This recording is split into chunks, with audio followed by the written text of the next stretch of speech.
Hey everyone, hope you are well. Top 5 tips to give a lasting impression. In this video, I would enunciate a few key points which can help you give a lasting impression during any form of a meeting. You can apply these learnings in both virtual or in-person meetings. You can apply these learnings in professional or personal meetings. You can apply these in group or individual meetings as well. Furthermore, all the points that I'm going to discuss will help you in being observant and self-controlled, which will lead to better participation, which will lead to a better impression. Point number 1, eye contact and observing facial clues. During any meeting, you must aim to speak to the other person while making deep eye contact. Remember, this eye contact should not be aimed to intimidate anyone, rather it is aimed to deeply understand the behavioral tics of the other person. It is aimed at studying the facial cues. It is aimed at studying the body language of the other person. This technique will truly help you to read between the lines. Over a period of time, you would be able to assign meaning to these behavioral tics during your interactions. It would also help you improve your interpersonal skills and understand the other person in much more finer details. Point number 2, speak less, listen more. Most of the MBA colleges have this concept of CP, called as class participation, where people get brownie points on how many times they have participated during a discussion. The more you speak, how asinine you may sound, the more brownie points you get. I am sure many of you would relate with this. In my opinion, nothing can degrade your knowledge and personality development more. This concept must be thrown away into the trash from every institution. I am sure many of you must have gone through group discussions, and there as well the same funda applies. Doesn't matter what designation you hold, does not matter where you work, does not matter personally or professionally, you should only speak if you strongly feel that whatever you will speak will add value.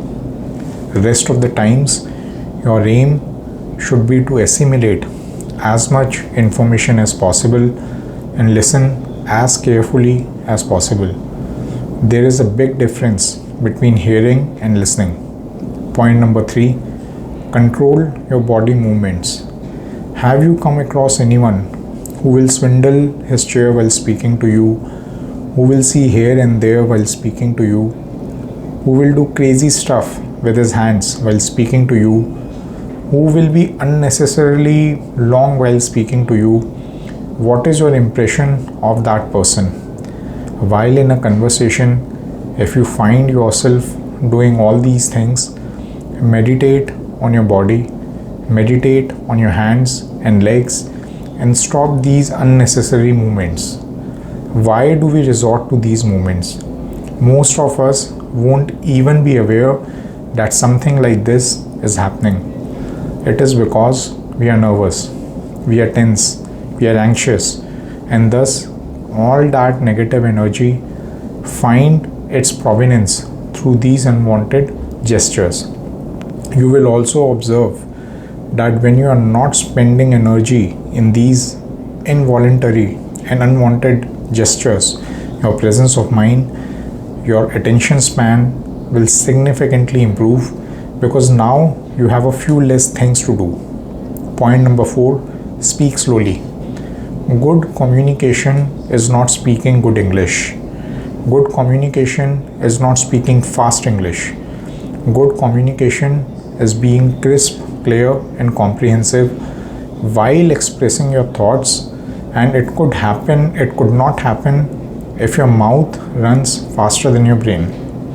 This is perhaps one of the most important learnings that I have come to. Slow the speed with which you speak to have better debates. Slow the speed of your life to live more. Do an experiment while you are walking down your office floor. If you believe you are a fast walker, try to walk a little slow and observe the people around you. Observe your surroundings and tell me in the comment section if you notice a difference. If you notice a difference in being more observant and self-controlled while you're doing this exercise. Point number 5, be vocal on your views. Especially if you are a fresher and you have just began your professional journey and you join your first meeting with a very senior people, with a C-level executive, you will resist to express your views out of fear of being wrong, or you will resist to have a debate out of fear of power distance, or you will fear to write assertive emails out of fear of getting a lashback. Never fail to express your views irrespective of who, what, and where. Logic knows no designation and knows no place. The only true here to logic is a better logic itself and nothing else. And you will be surprised to know of how rare logic is, how rare common sense is. Thank you everyone. Have a nice day.